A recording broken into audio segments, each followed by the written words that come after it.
Bonjour les gens, aujourd'hui nous allons jouer à la nouvelle bêta de Rainbow Six Siege qui vient de se lancer. Nous avons deux modes de jeu au programme de cette nouvelle phase d'essai. Donc on a le mode bombe dans lequel l'équipe d'attaquants va devoir désamorcer l'une des deux bombes qui se trouvent sur la carte pendant que les défenseurs vont évidemment chercher à les en empêcher. Et enfin nous avons la sécurisation de zone, je crois qu'il s'appelle le deuxième mode, dans lequel l'équipe d'attaquants doit trouver et sécuriser une zone dans laquelle se trouve un container de produits chimiques, et évidemment les défenseurs doivent une fois de plus les en empêcher. Donc là par exemple, derrière vous pouvez voir, ce sont des phases préenregistrées de gameplay au passage, là je suis pas en train de jouer, les phases que j'ai enregistrées moi-même. Donc là derrière vous pouvez voir que je suis en attaque sur le mode bombe, donc l'objectif évidemment lorsqu'on commence en attaque est toujours de promener nos petits drones à travers les niveaux pour identifier l'endroit où se trouvent les objectifs. Donc là, par exemple, vous pouvez voir, je viens de trouver une des deux bombes. Alors, je rappelle que dans le mode bombe, il suffit de désamorcer l'une des deux bombes pour emporter le match en tant qu'attaquant, ce qui est évidemment très utile. Pour ce faire, il faut utiliser une petite valise magique qui s'appelle le diffuser, et il faut évidemment faire gaffe à ce que la personne qui porte le diffuser ne se fasse pas buter, puisque si c'est le cas, il va falloir aller récupérer la valise sur son cadavre, ce qui est évidemment à l'avantage des défenseurs, puisqu'ils peuvent tout à fait camper ce cadavre. Donc là, je joue, comme je l'ai dit, l'attaque. Donc maintenant que la phase de reconnaissance est terminée, on va passer à l'assaut lui-même. Évidemment, vous pouvez voir que, comme nous avons identifié l'endroit où se trouvent les deux bombes, nous pouvons les voir en temps réel sur la carte à travers les murs. Donc la phase de rappel, évidemment, sur le toit.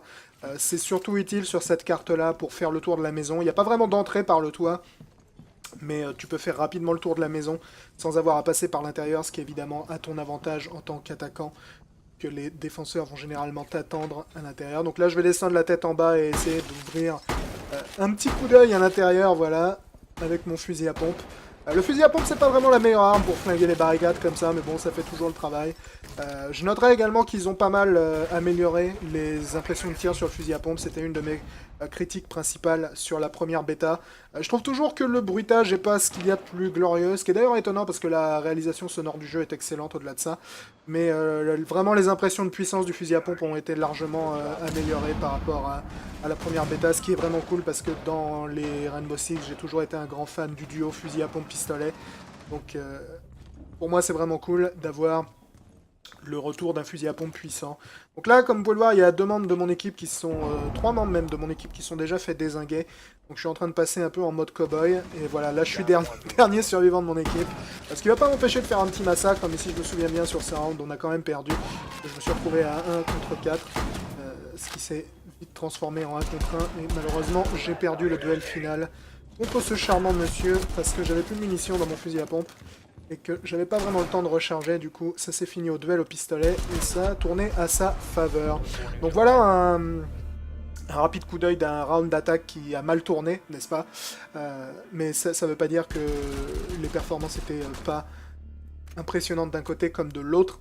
Vraiment, ce que j'aime beaucoup dans Rainbow Six Siege, c'est que tu as vraiment des philosophies et des impressions de jeu super différentes selon le camp dans lequel tu joues, puisque l'attaque et la défense ont vraiment pas grand-chose à voir d'un point de vue stress et gestion justement de la situation. Donc là, vous pouvez voir, c'est ma personnalisation de soldat. Donc dans le jeu, tu as deux types de soldats. Tu as le soldat personnalisable qui est celui que j'utilisais là, qui s'appelle la recrue. Et tu as les soldats spéciaux que l'on peut acheter. Donc là, vous pouvez voir par exemple Fuse et Twitch sont deux soldats spéciaux, les autres sont des recrues. Les soldats spéciaux, il faut les acheter avec des points que tu obtiens lorsque tu montes en niveau. Donc il y a un système d'XP et de compte. Et ces soldats spéciaux, ils sont pas nécessairement plus puissants qu'un soldat normal, c'est juste qu'ils ont accès à des équipements qui ne sont pas disponibles pour le soldat normal, donc la recrue. Donc par exemple, personnellement, j'ai acheté le soldat spécial Doc, et un pistolet qui te permet de relever tes collègues blessés à distance. Et Doc est le seul à avoir cet équipement. Alors l'équilibrage, disons, de ces soldats spéciaux, c'est que les soldats spéciaux peuvent être utilisés que dans une attaque, par exemple. Donc tu as des soldats spéciaux d'attaque qui peuvent être utilisés seulement en attaque, et des soldats spéciaux de défense qui peuvent être utilisés seulement en défense. Là, vous pouvez voir derrière, mon drone a été piraté, parce qu'il y a un gadget que tu peux obtenir chez le défenseur qui te permet donc de brouiller le signal des drones. Donc c'est très pratique pour les défenseurs, ça leur permet d'interrompre la phase d'éclaireur de l'attaque. Le truc c'est que généralement quand tu te fais brouiller ton drone à un endroit, tu sais que c'est probablement dans ces environs-là que va se trouver ton ou tes objectifs. Donc là, on peut noter un début de round particulièrement glorieux pour l'équipe adverse, vu qu'un des membres de leur équipe a tué un autre membre de leur équipe. Ce sont des choses qui arrivent, hein, il y a tout à fait du friendly fire dans le jeu. Donc là, une fois de plus, je suis en attaque, comme vous pouvez voir. Vraiment faire des entrées sportives par les fenêtres, c'est ma grande passion en attaque. Là, j'ai visiblement défoncé le fion à quelqu'un avec mon fusil à pompe, suivi d'une petite grenade balancée glorieusement à travers les barricades. Vraiment le côté super sportif de je monte en rappel, je me crée une ouverture par la fenêtre, je commence à balancer là-dedans, c'est vraiment super fun. Alors je noterai que principalement le fusil à pompe dans le jeu est plus une arme de support qu'une arme d'assaut claire. Évidemment, lorsque tu es en duel en 1 contre 1 à courte portée, tu vas généralement avoir l'avantage sur ton adversaire, mais lorsque tu fais une entrée, tu es surtout là pour emmerder les ennemis et les faire se concentrer sur toi, plus que pour réellement les tuer. Les fusils d'assaut et pistolets mitrailleurs et mitrailleuses sont généralement plus efficaces, mais le fait que je suis en train de faire un massacre là derrière. Généralement, le fusil à pompe, c'est, comme j'ai dit, plus une arme de support. Tu ramasses généralement plus d'assists que de kills sur le fusil à pompe. Bien qu'il me semble qu'une fois de plus, dans ce round, je vais finir par terminer la partie avec un duel en 1 contre 1 qui, une fois de plus, je le crois, ne va pas vraiment tourner à mon avantage. Parce que tous mes collègues se sont fait avoir, il me semble, par un pain de C4. Donc ça, c'était un petit coup d'œil donc du mode bombe en attaque. Évidemment, il est un peu différent le mode sécurisation de la zone, dans le sens où il ne faut pas que tu désamorces en fait le colis entre guillemets de produits chimiques. Il faut que tu restes dans la pièce où il se trouve pendant un certain temps. Alors évidemment, les défenseurs vont pas être de super bonne humeur lorsque tu fais ça, vu qu'en plus tout le monde est au courant lorsque tu commences à sécuriser la pièce. Il faut que tu sécurises donc la pièce et que tu restes un certain temps dedans. Donc là, vous pouvez voir avec mon drone, je m'étais caché sous la table de billard pour éviter de me faire griller par les défenseurs qui étaient dans le coin. Malheureusement, une fois de plus, il y a un brouilleur dans les environs, donc je vois que mon écran commence à brouiller. Du coup, je me casse et une fois de plus, je suis à la recherche d'un objectif, mais je vais me faire intercepter par ce monsieur avec un fusil à pompe. La phase d'éclaireur, elle est vraiment plus importante qu'on pourrait le croire dans le jeu, vraiment. C'est super important de localiser l'objectif. Ça peut vraiment tout changer, parce que, évidemment, lorsque tu joues défenseur, tu as tout intérêt à camper, entre guillemets, du moins partiellement sur ton équipe, afin d'enrayer la progression de l'attaque vers ton objectif, ce qui veut dire que lorsque l'attaque sait où tu vas te trouver, ça va être beaucoup plus facile évidemment pour eux de contrer une stratégie particulièrement défensive, vu que je rappelle que les décors sont hautement destructibles dans Rainbow Six Siege, ce qui veut dire que si tu sais qu'un mec est en train de camper derrière un mur, et ben t'as qu'à faire exploser le mur, et soudainement, il campe un peu sur tous les murs, le monsieur. Vous noterez au passage que c'est pas exactement les mêmes cartes que l'on avait eu lors de la précédente bêta. Elles sont sympas aussi ces cartes, je pense que vraiment la connaissance absolue des niveaux va être extrêmement importante, autant en attaque qu'en défense dans le jeu.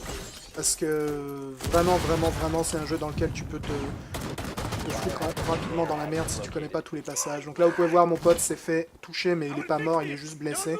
Je vais le relever. On va essayer de continuer notre entrée par la fenêtre. Donc on a balancé 2 grenades par ici. Là je crois que j'ai vu 2 mecs passer, donc j'ai essayé d'avoiner un peu le fusil à pompe. Je les ai touchés mais je les ai malheureusement pas eu. Là je crois que je vais me faire toucher si je me souviens bien en passant voilà, devant la fenêtre. Du coup là je vais me mettre à ramper, parce qu'évidemment dans le jeu tu peux te baisser, d'ailleurs je suis quasiment toujours baissé. Mais tu peux également ramper comme vous pouvez le voir pour passer sous la fenêtre sans me faire griller. Tu peux également ramper sur le dos d'ailleurs, comme je suis en train de le faire ici, ce qui est très pratique. À ce niveau-là la mobilité des personnages est très bien fichue. Le seul truc que je reproche c'est le bouton espace à tout faire. Le bouton espace te sert en fait à rentrer dans les pièces, comme je viens de le faire là, mais également si tu restes appuyé à monter en rappel. Et il m'est arrivé quelques fois d'avoir le souci de lancer mon grappin alors que je voulais simplement entrer dans la pièce, donc c'est pas idéal. Donc là vous pouvez voir, je suis dans la pièce où se trouve le colis, c'est l'espèce de bloc jaune brillant qui est au milieu, et il faut que je reste en fait au milieu donc de la pièce pour sécuriser cette pièce, sachant que je ne peux pas sécuriser une pièce dans laquelle se trouve un ennemi. Là j'ai éliminé le dernier ennemi qui était dans les environs, du coup le round a été emporté une fois de plus. Donc là, même mode, sauf que cette fois-ci, je suis en défense. Donc ça, c'est vraiment le passage idéal pour voir à quel point la philosophie de jeu et le stress est différent lorsque tu joues en attaque qu'en défense. Parce qu'en attaque, tu as vraiment tendance à vouloir rester un max mobile, à essayer d'avancer, de repérer très vite les endroits où se trouvent les ennemis, quitte à ne même pas leur tirer dessus, mais vraiment à essayer de les prendre à revers. C'est quelque chose que je fais très régulièrement lorsque je joue sur Rainbow Six Siege. Alors qu'en défense, tu as généralement une partie de l'équipe qui va circuler dans la carte pour éliminer les attaquants, puisque généralement, quand tu es en défense, s'ils n'ont pas repéré où est l'objectif, tu as l'avantage vis-à-vis de leur position, vu que tu vas globalement savoir par où ils vont entrer, alors qu'ils ne savent pas nécessairement par où ils doivent passer pour obtenir l'objectif de la mission. Donc tu as généralement une partie de l'équipe comme ça qui va circuler et essayer d'intercepter les attaquants isolés. Et tu as une partie de l'équipe, dont je fais partie ici, qui va rester aux alentours de l'objectif afin de le protéger à tout prix. Et vraiment, je trouve que c'est assez intéressant parce que autant c'est la partie la moins active lorsque tu es justement dans la position dans laquelle je me trouve, là, à côté de mon mur renforcé qui est destiné en fait à empêcher le passage des explosifs. Tu fais pas grand chose, mais t'es hyper stressé parce que, comme je l'ai dit, le design sonore du jeu est vraiment bien foutu. Du coup, t'entends plein d'explosions, t'entends plein d'échos, t'as de la fumée qui dégage, t'as les murs qui tremblent, t'entends les cris des mecs qui se font tirer dessus, et tu sais pas trop ce qui se passe, et tu serres vraiment les fesses à côté de ton objectif en espérant pouvoir le sécuriser si jamais le reste de ton équipe se fait dézinguer. Donc à ce niveau-là, le jeu est vraiment cool niveau ambiance, et malgré le fait que t'as l'impression de te tourner un peu les pouces, quand t'es en défense comme ça, dans la pièce à côté de l'objectif, en espérant le protéger à tout prix, le niveau de stress est vraiment tout aussi élevé que lorsque t'es en train d'attaquer. Donc là, vous pouvez voir, on a placé pas mal de murs sécurisés. Les murs sécurisés permettent de bloquer le passage des explosifs de base. Cela étant dit, t'as un soldat spécial qui s'appelle Thermite, je crois, qui peut justement placer un super explosif qui passe même à travers les murs renforcés. Donc le concept des soldats avancés, je sais pas encore si j'en suis super fan, je dois dire. Surtout qu'honnêtement, de ce que j'ai vu sur la bêta, le déblocage des points qui permet de les acheter n'est pas non plus super rapide. Donc, je sais pas si j'en suis encore super fan du fait qu'ils ont des outils uniques que les autres soldats ne peuvent pas obtenir. Mais on verra probablement à la sortie, parce que ça je pense que ça va demander du jeu sur le long terme pour voir si c'est équilibré ou pas. Même dans un mec avec un fusil à pompe, c'est toujours une riche idée. Donc là, c'est un soldat qui a posé un bouclier mobile au milieu du couloir. C'est une aptitude qui est assez pratique lorsque tu es en défense. Et là, évidemment, avec mon pote qui est le dernier survivant de mon équipe avec moi, c'est replié dans notre petit nid douillet, vu que, évidemment, lorsque tu joues en défense, si le chrono arrive à 0, le jeu considère que c'est toi qui as gagné, vu que tu as défendu ton objectif. Donc là, je vais voir un mec passer dans le couloir. Comme tu peux le voir, je l'ai allumé avec le pistolet, je l'ai blessé, donc c'est pour ça que j'ai ramassé que 50 points là-dessus. Je l'ai blessé, mais je l'ai pas tué. Du coup, là, il est probablement dans l'escalier en train d'agoniser. Mais je décide de rester en position pour continuer à défendre le placement, parce que c'est peu probable qu'un de ses potes vienne lui filer un coup de main ici. Et évidemment, l'objectif le plus important est de défendre le colis, entre guillemets. Donc je reste en position. Et les pistolets sont assez efficaces, honnêtement. Tant que tu utilises l'Iron Sight, généralement, tu touches vraiment pas mal avec. C'est d'ailleurs pour ça que j'aime bien le duo fusil à pompe pistolet. Parce que tu peux vraiment couvrir un couloir avec le fusil à pompe lorsque tu es à courte portée et allumer de loin avec un pistolet. Alors après, évidemment, t'as pas la puissance de feu avec un pistolet que tu aurais avec un fusil d'assaut. Mais comme je l'ai dit, mon rôle, généralement, ici, est plus un rôle de support. D'avoiner les mecs pendant qu'ils attaquent. D'ailleurs, on va avoir une situation dans laquelle je vais tout à fait servir mon rôle de support. Ici, vous pouvez voir qu'ils ont fait exploser le mur. Je les ai entendus venir, c'est pour ça que j'ai changé de position d'ailleurs au dernier moment, parce que évidemment quand un mur t'explose à la gueule, généralement ça fait un peu mal. Donc là on est en train d'essayer de les couvrir depuis 2 angles différents, en les allumant sur le côté, pendant qu'il y en a un qui débarque par là. Donc lui il va débarquer avec un bouclier tactique là, donc je suis en train d'attirer son attention, et en fait pendant ce temps là mon pote qui était derrière lui a tiré dans le fion. Donc là on a une fois de plus une carte en mode sécurisation de zone dans laquelle je joue en défense. Placement évidemment des barbelés afin d'empêcher la circulation aisée des attaquants, placement également des barricades. Alors je rappelle que ces barricades sont pas spécialement solides, hein, donc faut pas non plus s'attendre à ce que ça arrête les mecs. C'est surtout là pour les empêcher d'avoir une ligne de vue trop avancée, ce genre de barricade, et canaliser, disons, leur position dans des entonnoirs. Au passage, j'aime vraiment pas ce placement. Le garage, là, je suis vraiment pas le plus grand fan de ce placement pour jouer défensif. Parce qu'il faut vraiment que tu places trop de murs renforcés partout, sans quoi les mecs peuvent vraiment creuser leur petit chemin avec des explosifs assez facilement, ce qui est vraiment pas cool. J'aime vraiment bien le changement de philosophie lorsque tu joues offensif et lorsque tu joues au défensif. C'est vraiment un gameplay sensiblement différent qui te permet vraiment d'avoir une expérience de jeu sensiblement différente aussi. C'est relativement cool. Je pense que c'est vraiment l'une des grosses forces de Rainbow Six Siege. Vraiment ce côté, ça se joue vraiment pas du tout pareil quand t'es en attaque et quand t'es en défense. Ce qui est vraiment cool. Vous pouvez voir là, lorsque je passe dans le garage, sur les portes du garage, les espèces de murs rouges là sont une fois de plus des murs renforcés. Sont destinés à les empêcher de faire exploser la porte du garage. Parce que vraiment le garage c'est trop aisé de faire exploser la porte pour rentrer par ici. Donc il faut vraiment être prudent là-dessus. Je me suis fait bêtement toucher par un de mes potes qui m'a tiré dessus en descendant de l'escalier, ce qui va d'ailleurs probablement me coûter la vie plus tard. Vous aurez noté également que j'ai lâché un Panzer 4 dans l'escalier. Et ça c'est cool parce que le Panzer 4 tu peux le faire exploser quand tu veux. Donc si éventuellement tu vois qu'il y a de l'embrouille dans l'escalier, tu balances ton explosif et soudainement le monsieur qui se croyait malin à passer par derrière se retrouve éparpillé sur les murs, ce qui est fort pratique. Là, je me rappelle, c'était le cadavre qui était en train de bugger contre le mur, du coup j'étais persuadé qu'il y avait quelqu'un là-haut, alors qu'en fait c'est juste un cadavre, et du coup ça va me coûter la vie d'ailleurs, il me semble, sur ce round, parce que j'étais tellement curieux de voir ce que c'était que je suis allé voir, et je me suis fait flinguer là-haut, si je me souviens bien. Ah, donc là je vais éliminer le mec qui était derrière ce mur, on va se manger une bonne flashbang dans la gueule.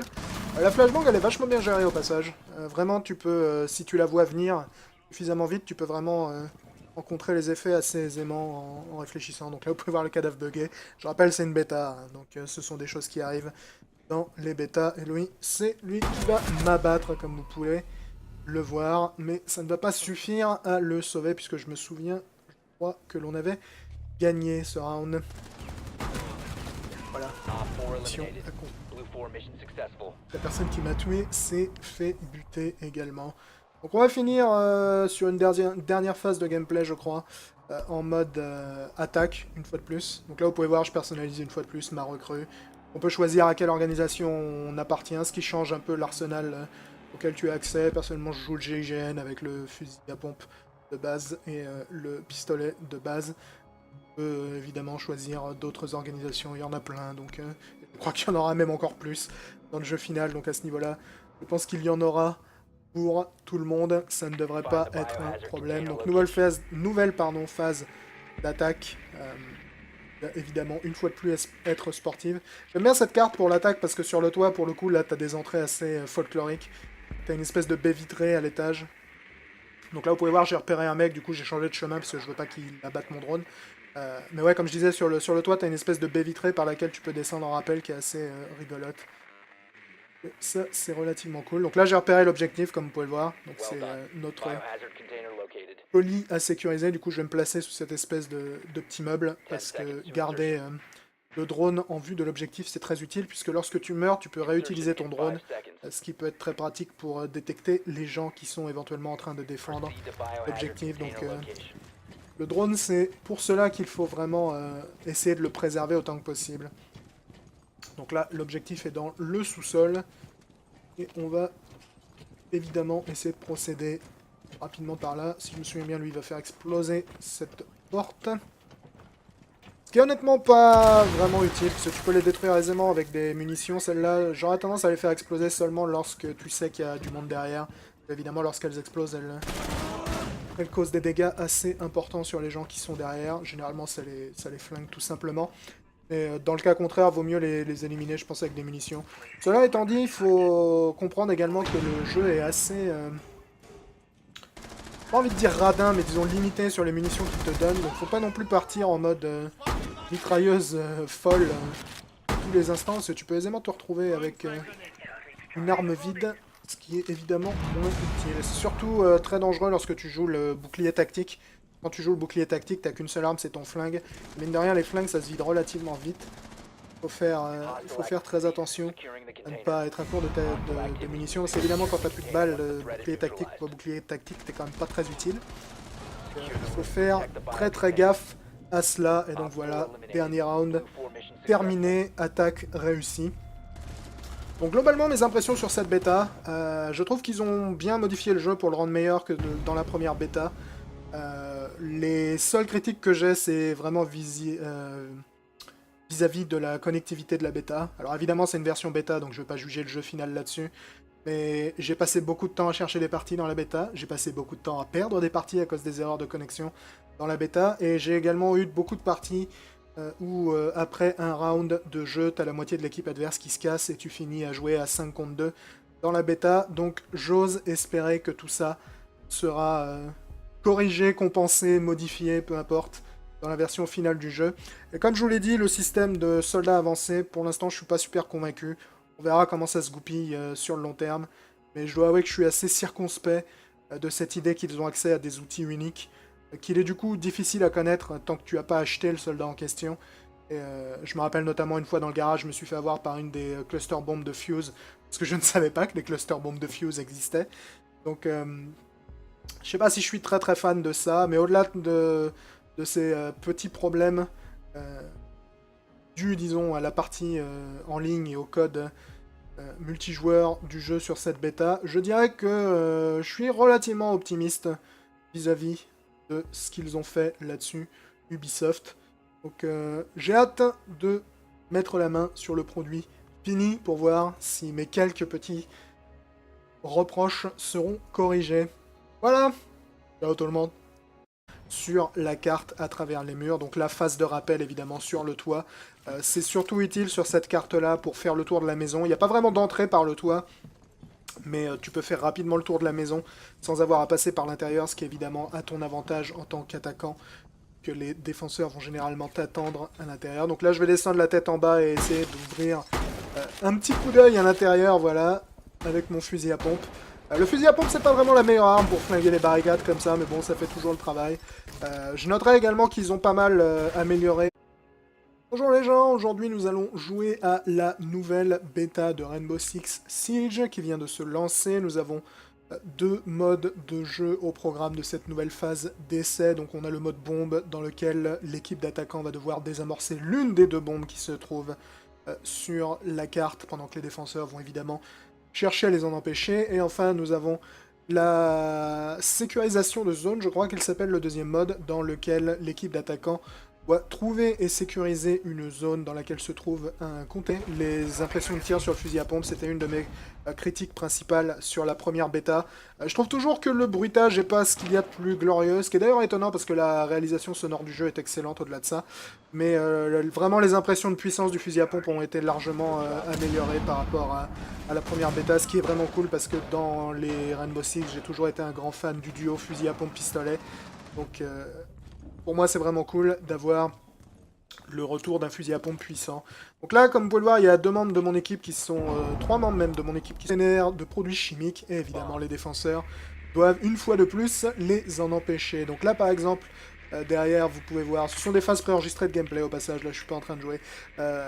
Les phases que j'ai enregistrées moi-même. Donc là, derrière, vous pouvez voir que je suis en attaque sur le mode bombe. Donc l'objectif, évidemment, lorsqu'on commence en attaque, est toujours de promener nos petits drones à travers les niveaux pour identifier l'endroit où se trouvent les objectifs. Donc là, par exemple, vous pouvez voir, je viens de trouver une des deux bombes. Alors, je rappelle que dans le mode bombe, il suffit de désamorcer l'une des deux bombes pour emporter le match en tant qu'attaquant, ce qui est évidemment très utile. Pour ce faire, il faut utiliser une petite valise magique qui s'appelle le diffuser, et il faut évidemment faire gaffe à ce que la personne qui porte le diffuser ne se fasse pas buter, puisque si c'est le cas, il va falloir aller récupérer la valise sur son cadavre, ce qui est évidemment à l'avantage des défenseurs, puisqu'ils peuvent tout à fait camper ce cadavre. Donc là, je joue, comme je l'ai dit, l'attaque. Donc maintenant que la phase de reconnaissance est terminée, on va passer à l'assaut lui-même. Évidemment, vous pouvez voir que, comme nous avons identifié l'endroit où se trouvent les deux bombes, nous pouvons les voir en temps réel